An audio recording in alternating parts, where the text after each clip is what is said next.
Hey there everyone, so I was on my second stage of my Facebook application process when I was given this coding problem. So the title was Partial String Reversion. In the second stage, you are likely interviewed about your technical experience and they will give you at least two problems.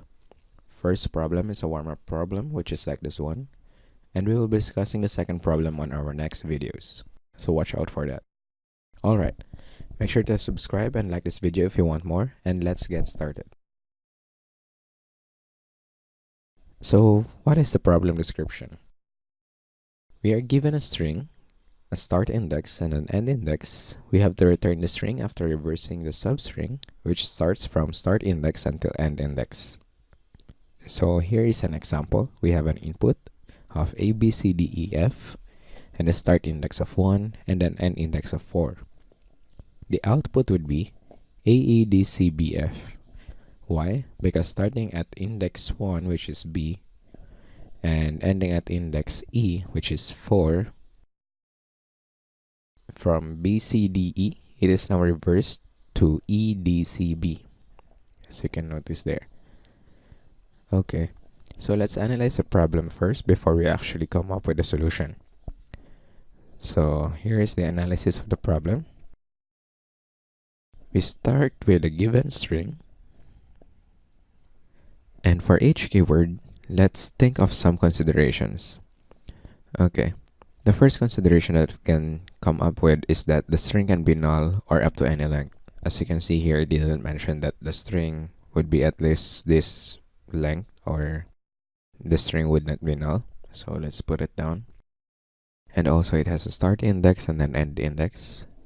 So it didn't mention if it can be only positive values or what. So let's take note of that as well, that a start index and the end index can be any value. Also, we have to return the string after reversing the substring. So the substring starts at index 1 for our example, and then the end index is 4 for our example here. And there is no statement that the start index is always less than the end index, so let's take note of that as well. And let's make sure as well that the start index is less than the length of the string, and same with the end index, it should be less than the length of the string. So how should we attack this problem? So for the step-by-step approach, we have this string, the start index and end index. What we will do is copy that in an array as follows. So we just copied that string and split each character and put them into an array. Okay, it has a start index of 1, so we will need a cursor at index 1, and end index of 4, so another cursor there. So we swap them, and then increment the first cursor and decrement the second cursor, and then swap them again. So, if you are wondering why we are taking this approach, make sure to watch the string reversion video. You can find the link down below. So in this video, we have discussed 3 different solutions for this problem, and we found that this approach is the most efficient of the 3. So make sure to watch that video, and you can already realize for yourself why we came up with this approach. Code implementation.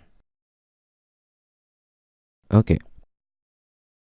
So, of course, we start with the method name. We name it partial reverse, and it has a string return value. It has these parameters: the string, the int, the start index, and another integer end index. We declare an array and initialize it with the values of the string.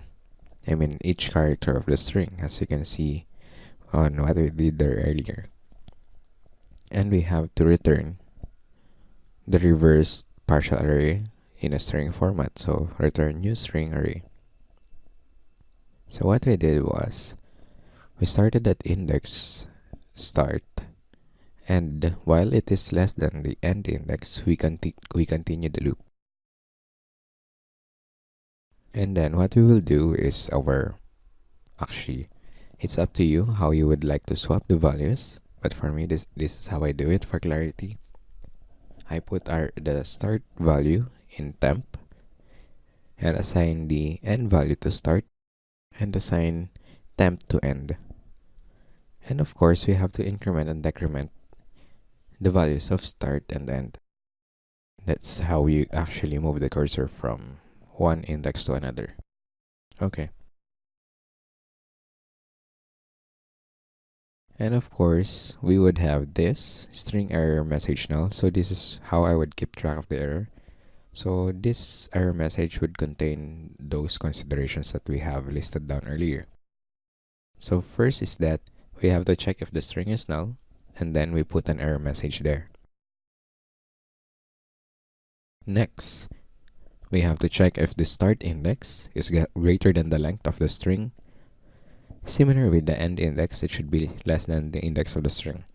So if any of these two are greater than the length of the string, then we put an error message. Another, we have to check if start is greater than end, because that would cause an error, since we are always checking start is less than end. So we have to check that the start index cannot be greater than the end index.